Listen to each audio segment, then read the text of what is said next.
नमस्कार मित्रों, teacher plus में फिर से आपका स्वागत है। मित्रों, अभी इससे पहले हमने पढ़ा था, हमने चर्चा किया था कि विभक्ति के प्रवृत्ति में हेतु कौन कौन से हैं। उसके बाद अब आप देखिए अगले क्रम में हम चलते हैं। एवंच आदौ कारकम निश्चितव्यम तथा विभक्ति विधेया इत्येषा क्रमः कार्य विभक्ति ज्ञेयम्। कहते हैं कि आगे हमें कि सबसे पहले हमें विभक्ति करने से पहले हमें क्या करना चाहिए, हमें कारक विभक्ति में सबसे पहले क्या निश्चित करना चाहिए। तो कहा आदौ कारकम निश्चितव्यम, सबसे पहले हमें कौन सा कारक है यह निश्चित करना चाहिए। उसके बाद ततः विभक्ति विधेया इत्यस्य क्रमः, उसके बाद जो हमारा कारक निश्चित हो जाएगा, जैसे कि ये कर्म कारक है, मैंने निश्चित कर लिया, फिर इसमें विभक्ति हम प्रयुक्त करेंगे द्वितीय। यह अपादान कारक है, मैंने निश्चित कर लिया, फिर अपादान कारक में विभक्ति प्रयुक्त करेंगे अपादाने पंचमी।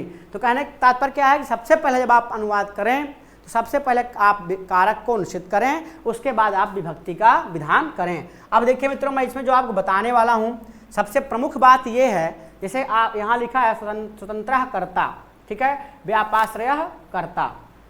अब प्रश्न ये है मित्रों, कर्ता में कौन कौन सी विभक्ति कारक प्रकरण में होती है। यह एक सामान्य अध्ययन की बात है। जैसे कि आप जानते हैं कर्ता में प्रथमा विभक्ति भी होती है और कर्ता में तृतीय विभक्ति होती है। ये दो सामान्य बातें, अनुक्त कर्ता में तृतीया, उक्त कर्ता में प्रथमा, ये लगभग सभी छात्र जानते रहते हैं। जानते तो आप पूरे कारक प्रकरण को हैं, लेकिन जल्दबाजी में कहीं कहीं आप विस्मित हो जाते हैं। तो मैं एक आपको नई बात जो बताने वाला हूँ यह है कि कर्ता इस कारक में तीन विभक्तियाँ होती हैं, तृतीया विभक्ति, प्रथमा विभक्ति और षष्ठी विभक्ति। कहने का तात्पर्य क्या है कि षष्ठी विभक्ति भी कर्ता में होती है। अर्थात अब कर्ता में कितनी विभक्तियाँ हो गई, तो कहा प्रथमा विभक्ति हो गई, तृतीया विभक्ति हो गई और षष्ठी। अर्थात कर्ता में तीन विभक्तियाँ होती हैं, प्रथमा, तृतीया और षष्ठी।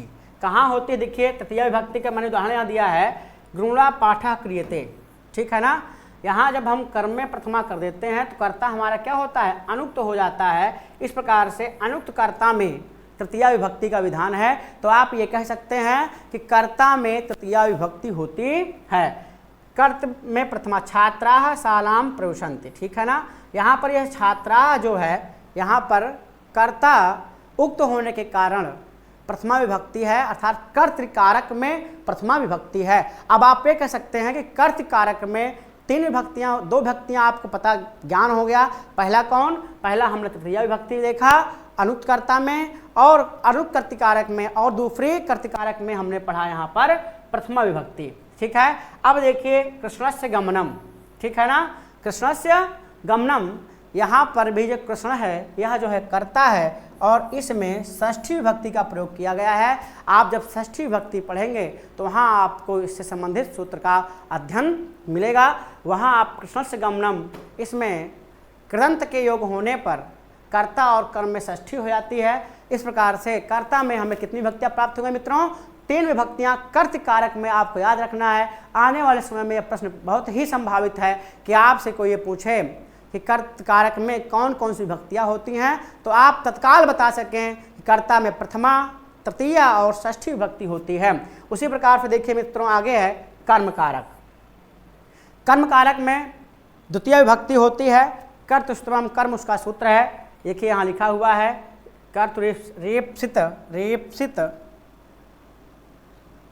थोड़ा यहाँ टाइपिंग मिस्टेक है, देख लीजिएगा। कर्तृत्तमम कर्म, कर्म कारक में क्या है, कर्म कारक में आपकी द्वितीय विभक्ति होती है, ठीक है, कर्म संज्ञा होने के बाद, और प्रथमा विभक्ति भी होती है और षष्ठी विभक्ति भी होती है। अर्थात कर्म में द्वितीया भी होती है, कर्म में प्रथमा भी होती है और कर्म में षष्ठी विभक्ति भी होती है।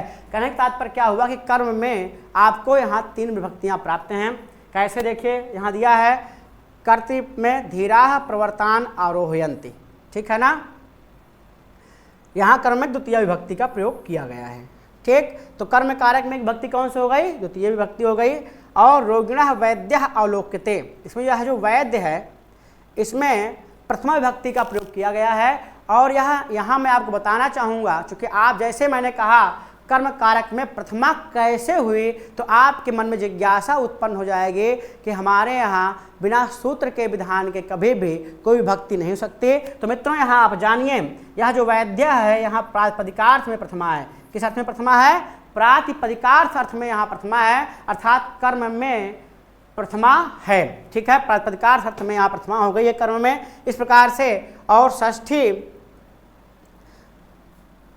देखिए षष्ठी विभक्ति का उदाहरण है रामायणस्य रचयिता। रामायणस्य रचयिता, यहाँ पर षष्ठी विभक्ति है, तो ये षष्ठी विभक्ति का उदाहरण है रामायणस्य रचयिता। ठीक है, यहाँ पर थोड़ा सा डिजिटल बोर्ड में ऊपर नहीं आ रहा है, तो रामायणस्य रचयिता।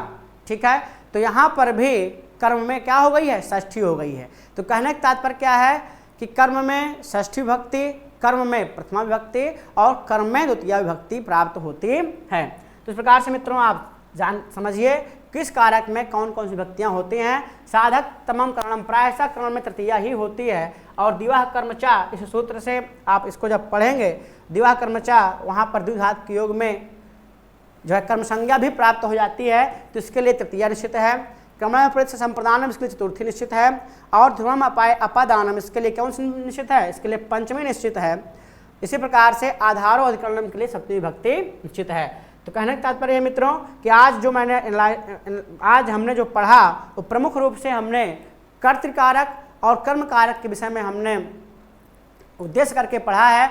कर्ता में कौन कौन विभक्तियां हो सकती हैं, कर्म में कौन कौन विभक्तियां हो सकती हैं। आगे जब हम पढ़ेंगे मित्रों तो मैं आपको ये भी बताऊंगा कि कर्ण में कौन कौन विभक्तियां संभावित हैं। जैसे दिवाह कर्मचा, ये एक सूत्र है, एक जो है कर्म में भी कर्ण को कर्म संज्ञा कर देता है। कहने तात्पर्य क्या है? संप्रदान में कौन कौन विभक्ति होती हैं, अपादान में, और अधिकरण कारक में कौन सी विभक्ति संभव है, इस पर हम विशेष चर्चा करेंगे। आप अपनी जिज्ञासाओं को कमेंट में करके अपने प्रश्नों को कमेंट में कर सकते हैं, पूछ सकते हैं, चर्चा कर सकते हैं। धन्यवाद, नमस्कार।